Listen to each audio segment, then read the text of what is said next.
eu me chamo Matheus Maurício e esse é mais um vídeo do canal Entre Irmãos. No vídeo de hoje nós vamos fazer uma análise do primeiro turno das eleições municipais que ocorreram no nosso país no último dia 15. O que isso pode refletir nas eleições nacionais, nas eleições gerais do nosso país em 2022.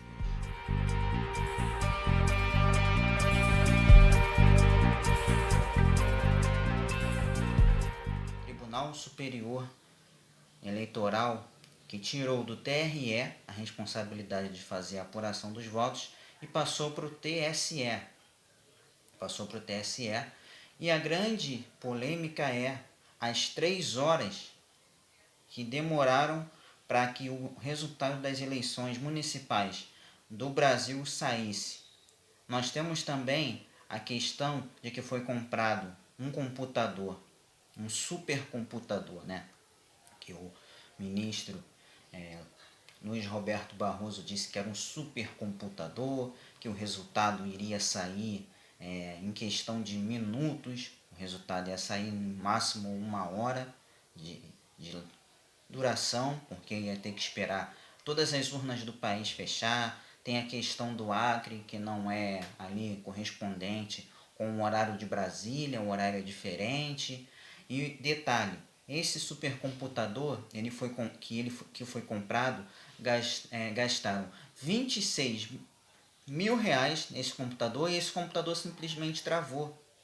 Ele simplesmente travou e segundo o Tribunal Superior Eleitoral, houve uma tentativa de invasão no sistema que comprometeu a contagem dos votos. Mas o TSE, por questão de orgulho, não quis reconhecer isso. Agora, no nosso campo político, o que acontece é o seguinte: a esquerda, ela ainda não está morta. Nós temos aí a participação do PSOL, que veio brilhando, né? Aí conseguiu colocar o Guilherme Boulos no segundo turno da Prefeitura de São Paulo. Em Porto Alegre, Manuela Dávila vai disputar o segundo turno. Primeiro turno aí o povo de São Paulo escolheu Bruno Covas, do PSDB, né, o criado político do governador de São Paulo, João Dória, e também teve Manuela Dávila, do PCdoB, que vai disputar aí contra o Sebastião Melo, aí do MDB, contra a Manuela Dávila, que foi vice do Haddad. Ou seja, a esquerda não está morta. Agora, a questão em questão de prefeitura é a atuação do PT. A atuação do PT ali, tirando a região Nordeste, que ainda o PT ainda é muito forte ali na região Nordeste, mas aí na questão de São Paulo, no Rio de Janeiro, aqui no Rio de Janeiro não conseguiram o PT. Lula não conseguiu emplacar sua candidata aí, a Benedita, que é a fiel escudeira do Lula, não conseguiu aí emplacar o seu nome no segundo turno, tanto que agora se aliaram ao Eduardo Paes, que vai disputar o segundo turno contra o Crivella.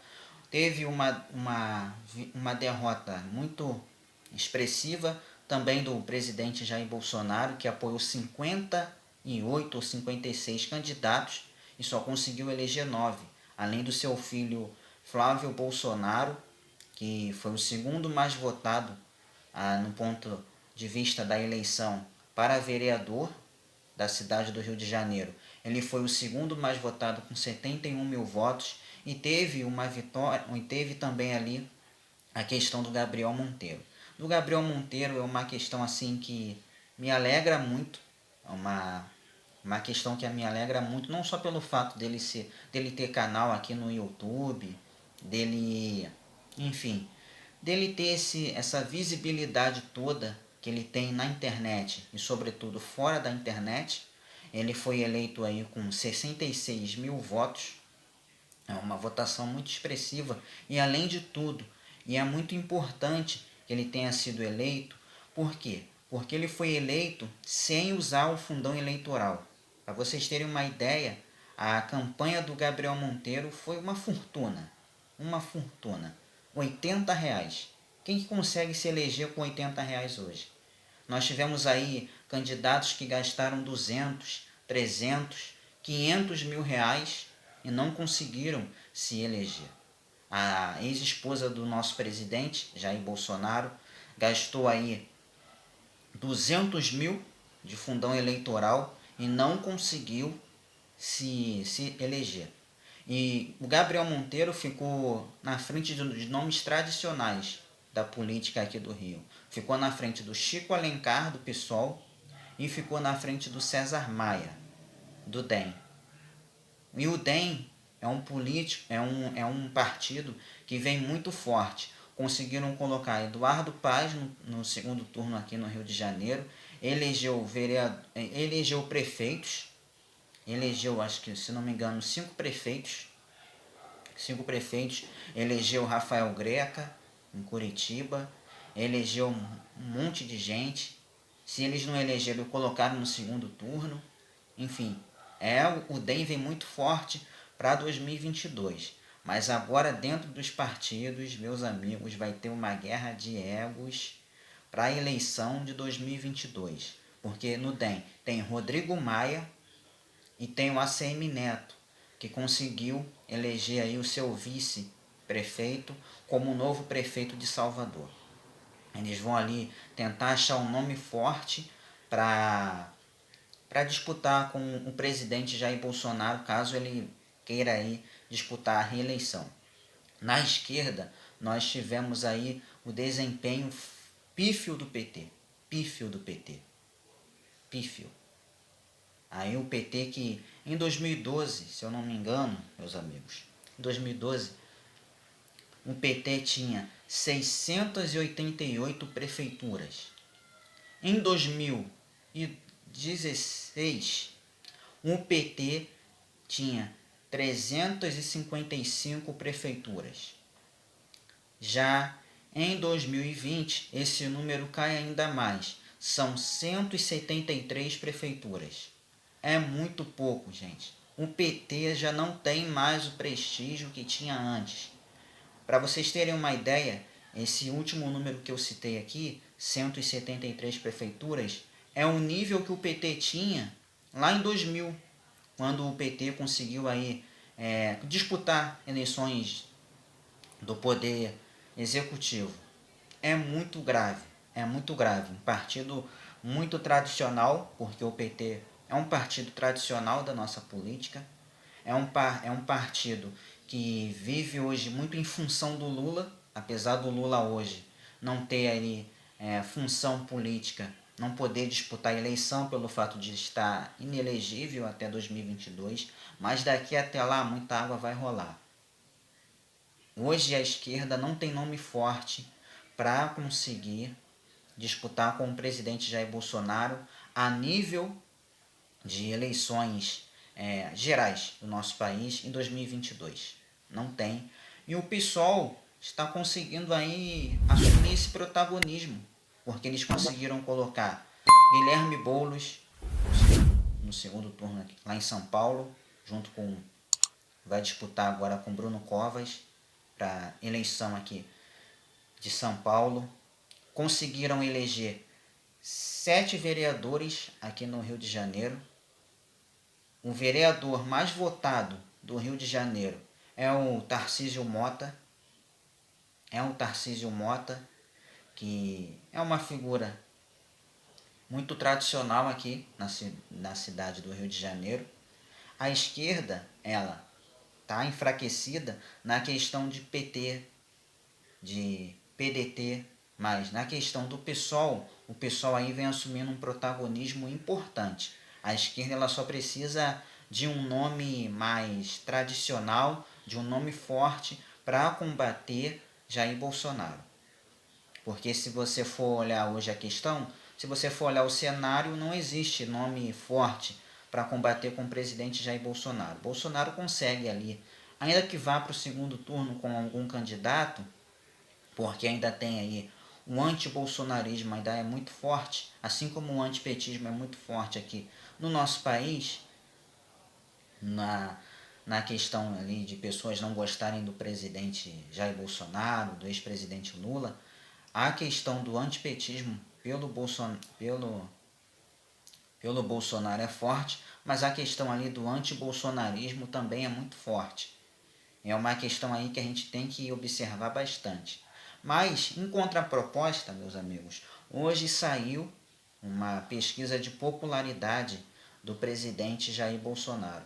E 42% da população, 42% dos entrevistados, né, nessa pesquisa aprovam o governo Jair Bolsonaro por essa questão de ele dar aí benefícios devido a essa situação que a gente está vivendo no nosso país, dele dar aí muitos, dele conseguir aí muito engajamento político.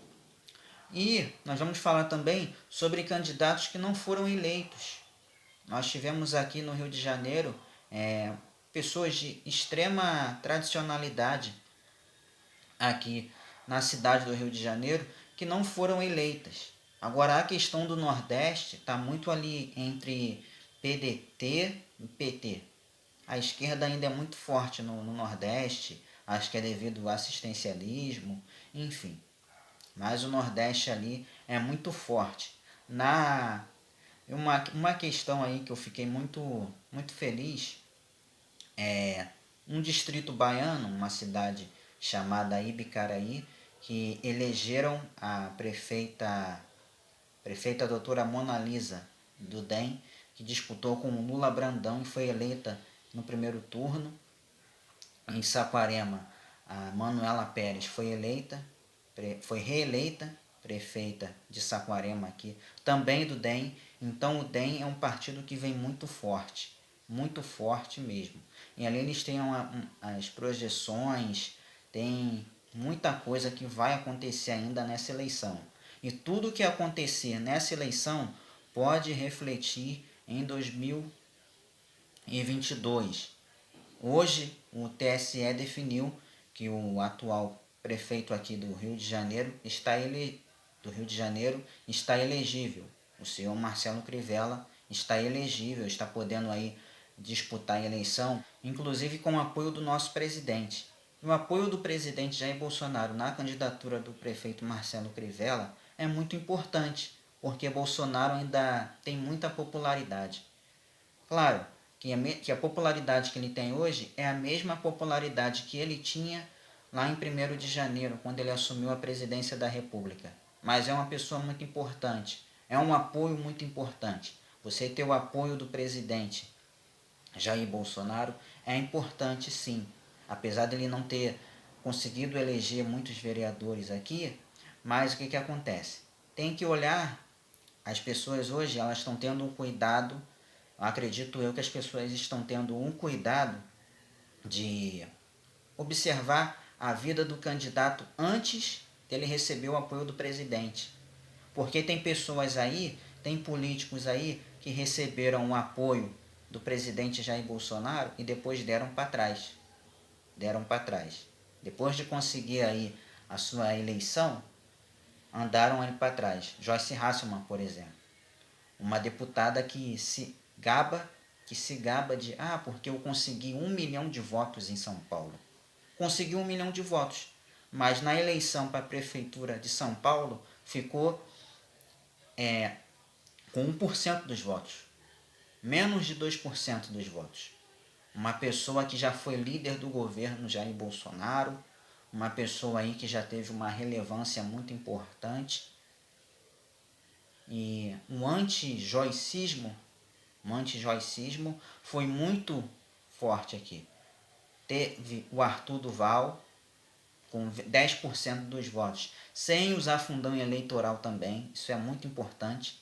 E foi muito legal esse resultado de 10% dos votos, porque é um novato na política, o Arthur Duval é uma pessoa que particularmente me agrada muito, né? Apesar dele ser uma pessoa ali muito combatente, uma pessoa que questiona e tem que questionar mesmo.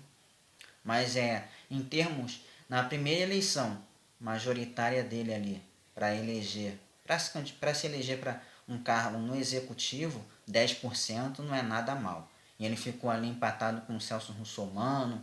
Inclusive, Celso Russomano teve o apoio do presidente Jair Bolsonaro, mas não conseguiu também se eleger. E as pessoas hoje, eu acredito que as pessoas estão mais criteriosas na escolha dos seus candidatos. Eu, particularmente, eu sou uma pessoa muito criteriosa. Muito criteriosa. Eu acredito que a questão do presidente Jair Bolsonaro, ela despertou essa função criteriosa que todo brasileiro tem. Só estava adormecida. Antigamente as pessoas votavam no menos pior. Hoje elas têm mais cuidado de ver o partido. Hoje em dia esse negócio de ideologia, esquerda, direita, centro, centro-direita, centro-esquerda, é muito visto pelas pessoas. É muito visto. Eu particularmente, eu não voto no PT, em partidos de esquerda. Mas isso é um tema que eu vou fazer para outros vídeos, não tem muito a ver com questão de bolsonarismo. Eu sou brasileiro. Eu sou brasileiro. Eu acredito em pessoas. Eu acredito em pessoas. Infelizmente, para a pessoa se candidatar, ela tem que entrar num partido político. Essa questão de direita, de centro, é que nem o Cabo Daciolo disse uma vez numa entrevista no programa do Danilo Gentili. Ele falou que essa questão de direita, de esquerda, é tudo para poder dividir o povo. Mas o balanço que eu vi ali na eleição municipal do nosso país, ela reflete muito o que vai acontecer em 2022. Jair Bolsonaro tem ali o seu partido no papel, mas ainda não conseguiu ali criar o seu partido de fato. Eu acredito que a partir do momento que Jair Bolsonaro, ainda que tenha feito coisas ali que desagradaram o seu eleitorado, desagradaram ali grande parte da população, eu acredito que a partir do momento que o presidente anunciar a criação do seu partido, acredito que a popularidade dele vai crescer até em função de tudo que ele vem fazendo no sistema assistencialista. Acredito que ele vai crescer muito ainda, porque o nosso presidente ainda é muito bem visto pela população. As pesquisas estão aí, não sou eu que estou dizendo isso. Até porque se estivesse ruim, eu hoje também estaria falando. Mas em questão de, se você comparar, fazer um espelho, comparar 2020 com 2022, vai ser ali o termômetro para a eleição de 2020, vai ser o termômetro para a eleição de 2022. A esquerda só precisa de um nome forte, precisa ali vencer a guerra de egos deles. O pessoal do PDT já está se unindo com o pessoal do PT e ali eles estão querendo formar um nome só para poder ter o candidato da esquerda, enfim. Mas da direita mesmo, a escolha é Jair Bolsonaro. E é isso, meus amigos. Esse foi o vídeo de hoje. Eu agradeço vocês, por me assistir mais uma vez aqui. Peço para que você se inscreva no nosso canal, compartilhe com seus amigos, ative o sininho de notificação, faça todo o trâmite para nos ajudar, porque nós precisamos da ajuda de vocês para termos mais engajamento, para que a gente possa se motivar ainda mais para poder ter mais conteúdo para vocês, para poder trazer informações, trazer tudo da melhor forma possível. E pode ter certeza que eu ou meu irmão, eu e meu irmão, nós vamos estar aqui trazendo informações para vocês da melhor maneira possível. E podem ter certeza que eu vou ficar de olho vivo no segundo turno das eleições, porque tem muita coisa que vai acontecer no nosso país. E a gente não sabe se vai ter um país polarizado ou se vai ter um país de vertente à direita, à esquerda, enfim. O importante é o futuro do nosso país, é o futuro da nossa cidade, por enquanto, que está em jogo. O nosso país aí, presidente, deputado, senador, a gente vai ver depois. O que importa é essas eleições. Eu vou ficar de olho vivo para trazer informação, olhos bem abertos, para trazer informação para vocês da melhor qualidade, porque vocês merecem. Deixe o seu comentário, o que você achou aqui do vídeo. Muito obrigado para você que me assistiu. Desejo para você um bom dia, uma boa tarde, uma boa noite, uma boa semana, um bom final de semana. Agradeço a você que até agora esteve aqui presente comigo. Que Deus nos abençoe, que Deus abençoe o nosso país e que nós possamos trilhar o rumo certo. Muito obrigado a vocês e tchau, tchau.